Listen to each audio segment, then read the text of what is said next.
Hello everyone, this is Defense Politics Asia, and this is the SITREP for the day of 571 to for the 17th of September. So let's start off with news at the Bakhmut front.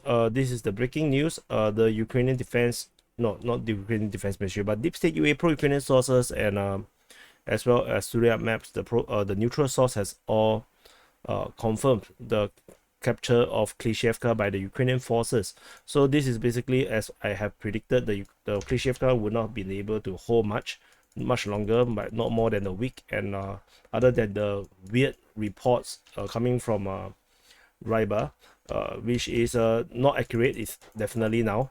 The Ukrainian forces have basically captured the final part of this Klishchiivka and confirmed the capture.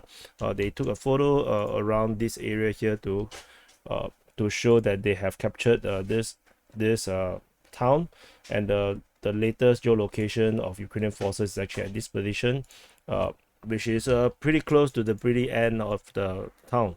So the Russian forces is now geolocated across the railway line and are basically outside of Klishchiivka. So this is the breaking news. This is the big thing that happened at Klishchiivka, and fighting was reported still by Ryba. Ryba had not acknowledged this capture. They just continued to say that the Russian forces is holding defense near the railway line, and they just say in the area of Klishchiivka. They did not acknowledge the capture of Klishchiivka. So geolocation in the nearby region also includes this area here where the Russian forces actually withdraw after a failed counteroffensive. And further south, fighting still remains around the area of Andriivka, with both sides fighting each other. Ryba reported the Ukrainians are attacking. Ukrainian Defense Ministry said that the Russians were trying to counterattack. In the same report, they also mentioned fighting in the area of Bilahora. So not sure how to interpret this. Maybe Bilahora is very long, like a snake, so maybe it's here. So maybe the fighting is actually around here, just off Kudyumivka. Anyway, there is fighting reported near Bilahora. Nothing at Mayos region. And that's all. Bakhmut front is the northern flank. We only have one geolocation of the front line of Ukrainian forces attacking Russian positions around here, just off Orikhovo-Vasilivka on the eastern part of it. And that's all from the Bakhmut front. We move on to the Zaporizhia front. At the Zaporizhia front, at the Orikhiv sector, the Ukrainian forces continue their attack. This time around, we have attack being reported at Nastelianka and Kopani. This is reported by Myro Shinikov. They say that in the direction of these two towns, there is heavy fighting. So the Ukrainians might be trying to expand their zone of control to secure the flank of Robotine all the way to around Marne. I think this makes a lot of logical sense to further expand around Orikhiv, the buffer zone around Orikhiv, as this is a major strategic town. So this makes a lot of sense.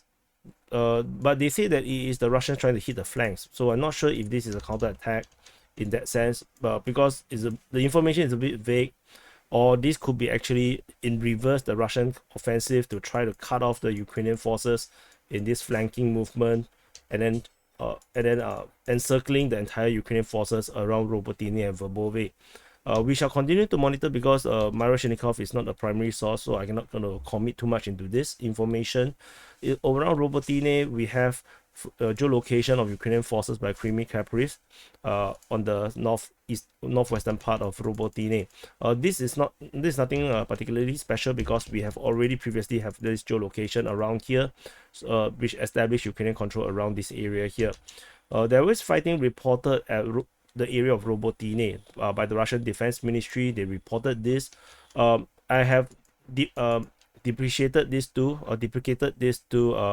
fighting at Robotine. So all information about fighting about Robotine will be referred to the southern one.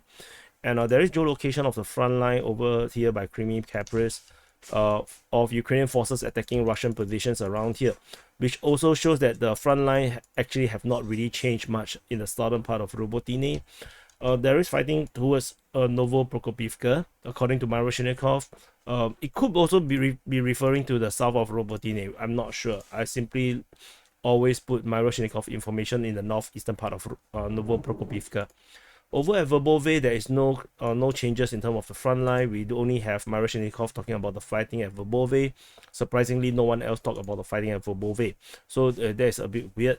So no, Deep State UA, Ryba, no one actually talks about it. So we need to continue to monitor and see if the Ukrainians actually stop their offensive over at the Zaporizhzhia front. We move on into the Velika-Novosibirsk sector. We have Russians reporting that the Ukrainians attacked at Staromayorsky. They fought in the southwestern part of Staromayorsky, according to Ryba, the pro-Russian source, with Ukrainian attacking this direction here. However, the Russians are attacking on the western part of Staromayorsky. Information coming from Russian Defense Ministry reported that they were attacking west of Staromayorsky. And there is also fighting reported north of Prione in the same report, with the Russians saying that they are conducting offensive operation in the north of Prione. However, the Ukrainians are also attacking Prione, according to the information coming from Ryba as well as Russian Defense Ministry themselves. So very interesting conflicting information or exchanging of offensive operations at the Velika-Novosibirsk sector. There is fighting reported at Novodonetsky, according to the Russian Defense Ministry's Vostok Group of Forces. However, nothing much. We don't really see much information. This is a Russian attack. They are attacking Ukrainian forces that are conducting rotation. So did I say Ukrainian attack? I might have said that wrongly. Geolocation of Ukrainian forces by military summary continue to show that the Ukrainian forces are at this position. No changes in terms of the front line. Moving on to the Donetsk front, the other part of the Donetsk front at Marinka, there is fighting. There is Ukrainian trying to counterattack at Marinka, according to the Russian Defense Ministry. They said that the Ukrainians 53rd Mechanized and the 79th Air Assault Brigade attacked at Marinka, or maybe the 53rd Mechanized is at Kermit. So anyway, there is some fighting around here. The Ukrainian Defense Ministry simply reported the Russians are attacking at Marinka as per usual, so nothing particularly special. It has been ongoing for a very long time, from the 3rd to the 17th of September, a continuous report, a non-stop report of Russians attacking.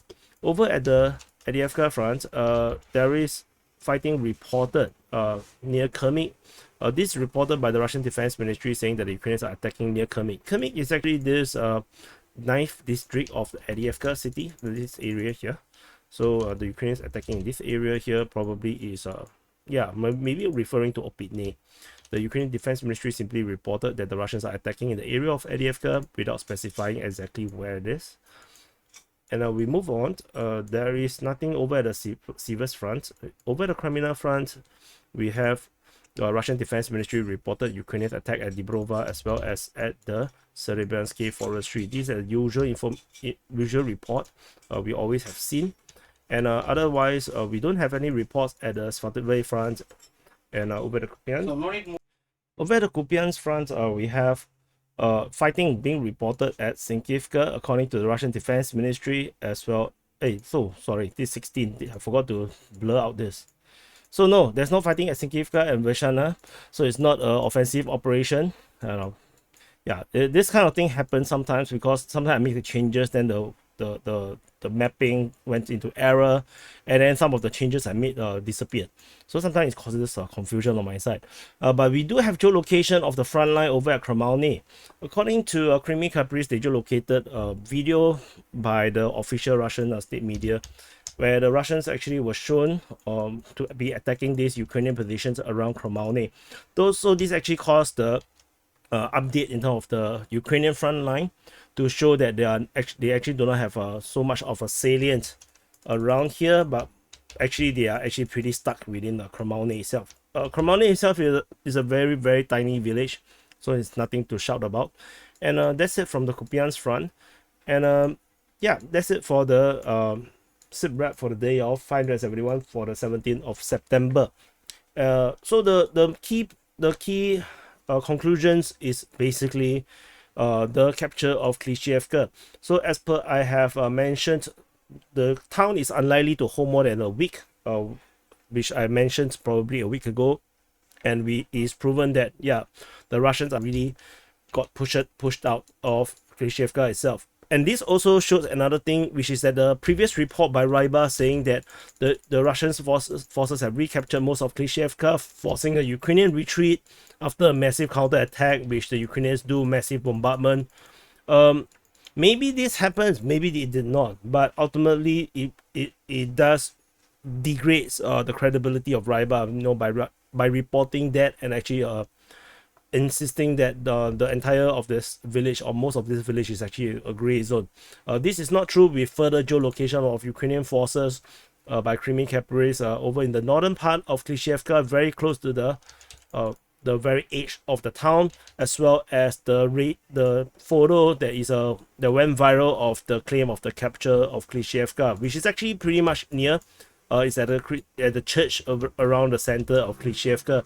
So this geolocation have confirmed that definitely the Ukrainians have most likely have captured the full of Klishchiivka, and Russian geolocations is basically on the other side of the railway line in the northern part of Klishchiivka, as well as another one just off the lake in the eastern part.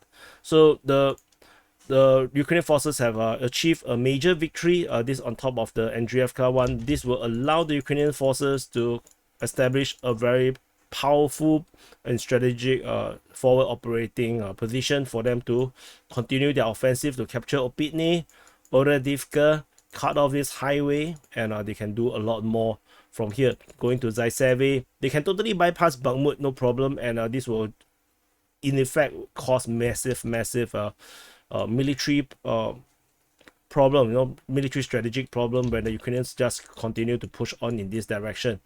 And however, they do lack of the northern pincer. This pincer did not happen, so this is like a half pincer, only from a flanking movement in the south. We shall continue to see how this goes. Anyway, another major thing is that there's almost hardly any reports of fighting over at the Robotine-Verbove region. The only one that actually really talk about Ukrainians still attacking is Myroshnikov. They are still talking about Ukrainians gradually advancing or having success in the area of Verbove and Novoprokopivka. So otherwise, only the Russian Defense Ministry simply mentioned some fighting by the Ukrainians attacking the Russian positions. And so there is also fighting at Nestelianka and Kopani, also by Myroshnikov, but because they are a secondary source, we cannot take this too hard. We shall continue to monitor how this goes. And the fighting over at Novomayoske has died down. There's totally no reports there. The only reports of fighting is at Novodonetsk, and it is by the Russians. The Russians actually sent forward units to actually attack Ukrainians where they are trying to do rotation. And this also ends another attempt by the Ukrainian forces to attack the Novomayoske region, as well as the Novodonetsk region, to establish a major buffer zone. This cannot happen now. It looks like they have given up. And the fighting over at the Staromayoske is very interesting, with Ukrainians attacking southwest of Staromayoske and towards Prione, while the Russians attacking inside of this very distant pincer. Will be fighting in the north of Prione and in the west of Staromayoske. We shall continue to monitor what is this about. I wonder what would all this means and how it will develop. Otherwise, the rest of the front line, Ukrainian Kupian's so-called counteroffensive is actually nothing. There's nothing actually happening over here. So information that was reported by Russian Defense Ministry, this has not extended to the 17th, and the entire Sviatove region have went quiet, and the Ukrainians simply continuing their offensive over in the Crimea region in the forest, which is nothing to really be surprised about. And that's about it. Other things is not important unless at least not as important for those very superficial viewers. If you want to have a more detailed version of this report, do become a YouTube member or join the Patreon, Coffee, or whatever. You will get the detailed SITREP. Otherwise, you just have to make do with the conclusions, and I'll see you.